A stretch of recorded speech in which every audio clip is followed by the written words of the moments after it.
नमस्कार विद्यार्थी मित्रांनो, मी सुशील पवार जयवंती अकॅडमी या युट्यूब चॅनलवर आपल्या सर्वांचं मनापासून स्वागत करतो। मी आज तुमच्या पुढे इथे उपलब्ध झालो यासाठी की सर्व भरपूर महाराष्ट्रातल्या सर्व जवळपास 36 जिल्ह्यातून मला फोन कॉल्स आलेत आणि त्यामधून मला माझ्या नंबरवर व्हॉट्सअपला मेसेज केले की सर कसं काय पेपर काय असू शकतं, जे आपण बोलतोय ससून रुग्णालयाबद्दल। आता मलाच का कॉल करतायत हे लोक, कारण त्यामध्ये पण एक उद्देश आहे की काय उद्देश आहे की मी सुद्धा एक आरोग्य कर्मचारी आहे, गड्डच आहे आणि माझं सिलेक्शन 2023 मध्ये झालं होतं एक्झाम देऊन, जी महाराष्ट्रामध्ये 4000 जागा निघाल्या होत्या गड्डच्या। आणि त्याची आता मी तुम्हाला हे सगळ्याच गोष्टी सांगणार, पेपर कसा होता, पेपर कसा येऊ शकतो, त्यामध्ये परत पेपर कोणी घेतला होता त्यावेळेस, आता कोण घेणार आणि काठिण्य पातळी कशी होती, सिलेक्शनला किती दिवस लागतात, काम काय असतं कोणत्या पदाचं। आणि मी तुमच्यासाठी अजून एक महत्वाचा विषय म्हणजे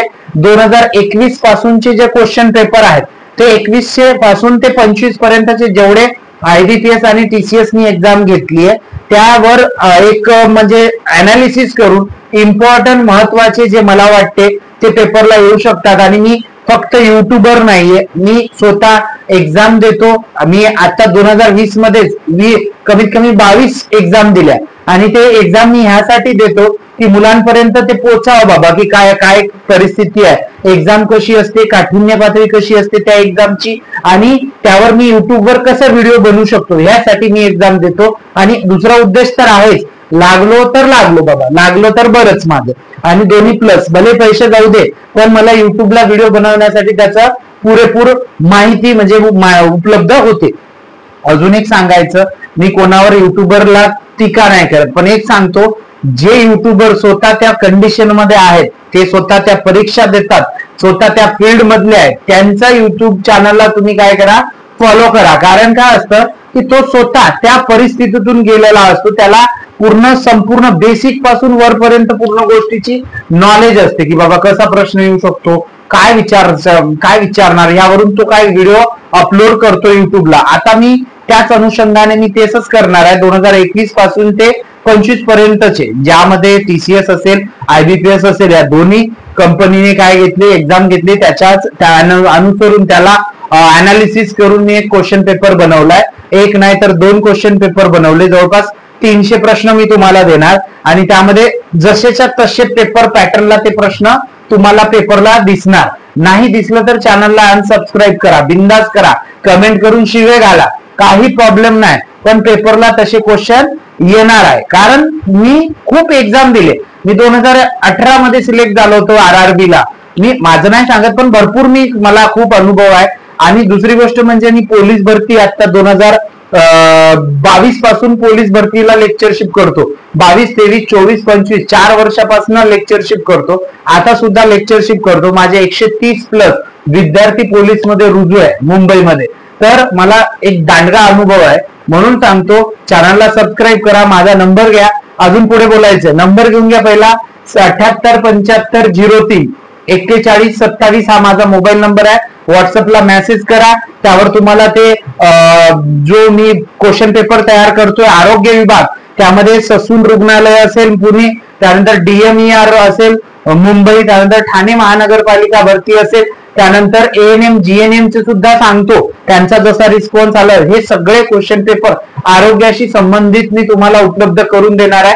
मात्र 49 रुपये त्याची फीज असणार, कारण हे 15 दिवसापासून मी तयारी करतोय त्या क्वेश्चन पेपर बनवण्याचं।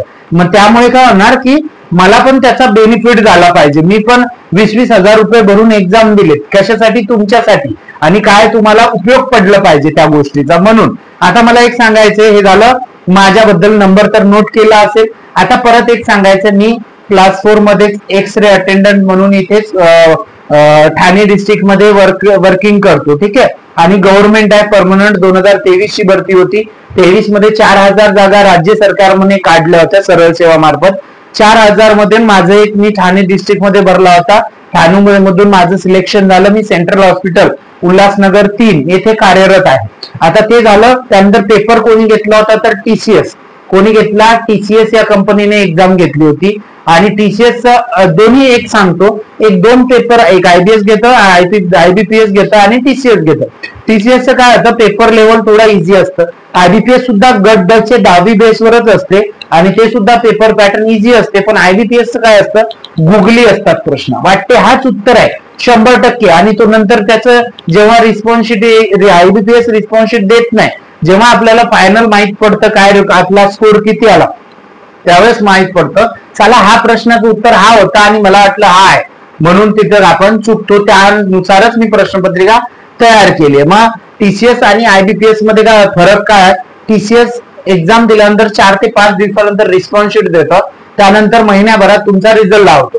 पण IBPS तसं नाही. IBPS रिस्पॉन्सशीट देत नाही, नॉर्मलायझेशन करत नाही, डायरेक्ट निकाल लावतं. ठीक आहे, हे 2 गोष्टी फरक आहे याच्यामध्ये. ससून रुग्णालय जे GMC आहे, जे मेडिकल कॉलेज असतील ते सगळे एक्झाम कोण घेणार आहे तर IBPS घेणार आहे. आणि IBPS पॅटर्न 4च ऑप्शन आहे. IBPSच्या पण खूप एक्झाम दिल्या, काही एक्झाम मध्ये 5 ऑप्शन असतात, पण इथे तुम्हाला 4च ऑप्शन दिसणार आहे.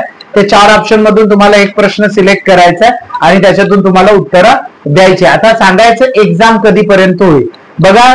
या ससूनची 6 तारीख की 6 लास्ट डेट आहे सप्टेंबर मध्ये. आता या पुढच्या आठवड्यात लास्ट डेट आहे आणि ससूनची लास्ट डेट झाल्यानंतर जवळपास ऑक्टोबरच्या फर्स्ट वीक किंवा सेकंड वीक पर्यंत तुमची एक्झाम होईल. जवळजवळ तुम्हाला अजून इथं 1 महिना आहे. 1 महिन्यात तुम्हाला कसा अभ्यास करायचा आहे, मी तर माझ्या थ्रू जेवढं होते तेवढं मी करणार.